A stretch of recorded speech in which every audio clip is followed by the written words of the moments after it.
Ada pohon di Afrika yang dapat bertahan hidup selama 5.000 tahun. Pohon ini bisa dimakan, diminum dan bisa dijadikan tempat tinggal. Jadi banyak orang Afrika menyebutnya pohon dewa. Pohon seperti apa yang memiliki pesona yang begitu besar? Mari kita kenali pohon ini hari ini. Pohon baobab yang dikenal sebagai pohon kehidupan. Pohon baobab terkenal di Afrika. Buah pohon ini besar dan bulat. Ini adalah makanan favorit monyer dan orang utan.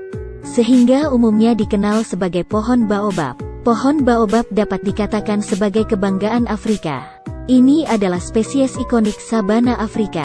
Selama berabad-abad, buah, kadar air, dan daunnya membantu banyak orang Afrika.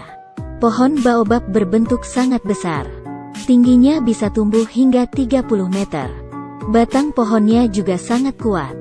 Diameter berkisar antara 2 hingga 11 meter. Pohon baobab yang paling tebal. Bahkan dibutuhkan puluhan orang untuk memeluknya. Pohon baobab juga merupakan pohon yang sangat mudah beradaptasi. Di lingkungan Afrika yang dilanda kekeringan, ia juga dapat bertahan hidup. Ia dapat menahan panas 40 derajat dan bertahan hidup di padang pasir. Di dunia tanaman, pohon baobab adalah bintang kehidupan. Menurut statistik, pohon baobab umumnya bertahan sekitar 2.000 tahun. Pohon individu dapat mencapai usia lebih dari 5.000 tahun. Ada seorang ahli botani menemukan pohon baobab berusia 5.500 tahun di Afrika. Tapi alasan pohon baobab bisa terkenal karena ia telah memberi makan banyak orang Afrika. Pohon baobab memiliki sebutan di Afrika. Mereka disebut sebagai pohon botol. Di dalam pokok pohon yang besar menyimpan banyak air.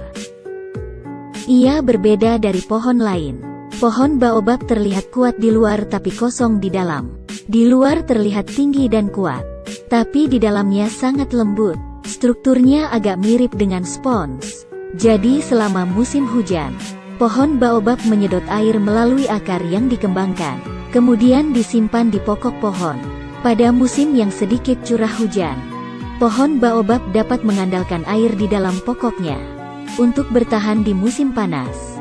Di awal musim, karena daun mengkonsumsi terlalu banyak air, pohon baobab juga akan menjatuhkan daun untuk menjaga kadar air pada pohon. Itulah alasan mengapa ketika kita melihat pohon baobab selalu dalam keadaan botak selama musim kemarau. Beberapa orang Afrika pintar akan menggunakan pohon baobab untuk persediaan air. Mereka akan menggunakan alat bantu untuk memotong pohon, untuk mendapatkan air bersih dan higienis dari pohon.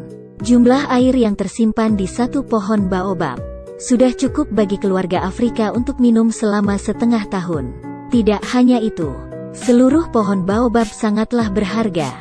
Daun, kulit, buah dapat digunakan sebagai obat. Ia memiliki efek untuk menurunkan panas. Terutama buah pohon baobab, kaya akan vitamin C, asam organik dan gel. Ini adalah salah satu makanan paling bergizi di dunia. Dalam beberapa kelaparan yang dialami di Afrika, pohon baobab memainkan peran yang sangat penting. Selain itu, pohon baobab menyediakan tempat tinggal bagi orang Afrika. Pokok pohon baobab sangat kuat, dan kayu yang lembut sehingga mudah diproses. Jadi penduduk setempat melubangi pokok-pokok besar untuk dijadikan sebagai rumah. Beberapa orang juga menggunakan pokok pohon sebagai ruang penyimpanan. Digunakan untuk menyimpan makanan dan air. Melihat semua ini, banyak teman mungkin berpikir, pohon yang memiliki begitu banyak kelebihan, mengapa tidak diperkenalkan ke negara kita? Sebenarnya negara kita telah lama diperkenalkan. Seperti pepatah, satu air dan tanah menghidupi satu sisi orang. Sehingga tanaman juga tidak terkecuali. Setelah pohon baobab masuk ke negara kita, karena tidak cocok dengan air dan tanah.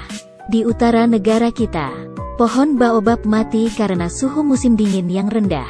Dan di selatan negara kita, karena terlalu banyak curah hujan, menyebabkan pohon baobab tumbuh sangat kecil. Itu menjadi pohon kerdil. Meskipun dapat ditanam di beberapa bagian negara kita, tetapi hasil dari penanaman tidak ideal. Pohon baobab sekarang juga kurang beruntung di Afrika. Para ilmuwan telah menemukan, selama 10 tahun terakhir, 13 pohon baobab tertua di Afrika. Sudah ada 9 pohon yang sudah mati. Jumlah keseluruhan pohon baobab juga menurun secara signifikan. Mungkin ada 2 penyebab kematian pada pohon baobab. Salah satunya adalah iklim yang semakin ekstrim. Kedua adalah dampak dari kegiatan masyarakat di dalam kehidupan manusia di zaman ini. Ini bisa dibilang waktu paling bahagia bagi umat manusia sejak kelahirannya. Tapi di dunia peradaban manusia saat ini, banyak makhluk hidup yang berisiko pada kepunahan. Ini patut dipertimbangkan secara mendalam oleh kita semua.